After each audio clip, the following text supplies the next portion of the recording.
இன்று 27ஆம் தேதி 12ஆம் மாதம் காத்தாங்குடி நகரசபையினுடைய அனுசரணையில் வாவிக்கரை வீதியினை சுத்தம் செய்கின்ற பணியை நாங்கள் செய்து கொண்டிருக்கின்றோம்.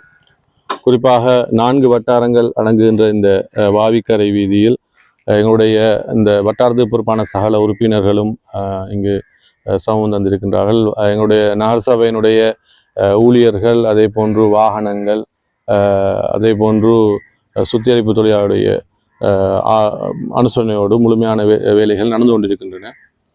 குறிப்பாக இந்த வெள்ள அனர்த்தத்துக்கு பின்னராக மிக அதிகமான குப்பைகளை ஆற்றிலிருந்து நிறைய ஒதுங்கப்பட்ட இந்த குப்பைகளை அள்ளுவதற்கான சரியான ஒரு சந்தர்ப்பத்தை இன்று நாங்கள் பயன்படுத்தி கொண்டிருக்கின்றோம். அந்த அடிப்படையில் இந்த பிரதேசத்தில் இருக்கிற மக்களும் எங்களுக்கு முழுமையான ஆதரவை தந்து கொண்டிருக்கின்றார்கள். கௌரவ காத்தாங்குடி நகரசபையினுடைய எங்களுடைய தவிசாளர் SHM அஸ்பர் அவருடைய வழிகாட்டுதலில் சகல ஸ்ரீலங்கா முஸ்லிம் காங்கிரஸுடைய சகல உறுப்பினர்களும் எங்களோடு இன்று காலையிலிருந்து இந்த பணியில் ஈடுபட்டு கொண்டிருக்கின்றோம். மிக வினயமாக நாங்கள் இந்த மக்களுக்கு ஒரு வேண்டுகோளையும் விடுக்கின்றோம். இங்கிருந்து அள்ளப்படுகின்ற கழிவுகள், குப்பைகள் குறிப்பாக தனிநபர்களால் அது பொதுமக்களால் வீசப்படுகின்ற குப்பைகளால் தான் இன்று எடுக்கப்படுகின்றன. நிறைய குப்பைகளில் தங்களுடைய வீட்டினுடைய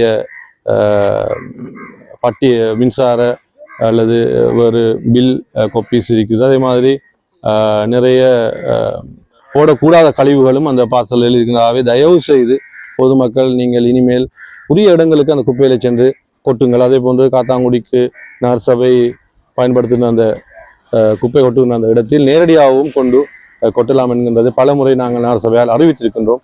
அந்த அடிப்படையில் இந்த சந்தர்ப்பத்தில் இதுக்கு உதவி செய்த எங்களுடைய நகரசபை ஊழியர்கள், அதே மாதிரி இந்த மக்கள் அனைவருக்கும் எங்களுடைய மனமார்ந்த நன்றிகளையும் தெரிவித்துக் கொள்கின்றோம். நம்பகமான செய்திகளை உடனுக்குடன் தெரிந்து கொள்ள ஸ்பாட் நியூஸ் 24 முகநூல் பக்கத்தை பார்வையிடுங்கள். அதுபோல எமது www.spotnews.lk இணையதள பக்கத்தில் முழுமையான செய்திகளையும் பார்வையிடலாம். உண்மையான செய்திகளுக்கு ஸ்பாட் நியூஸ் 24.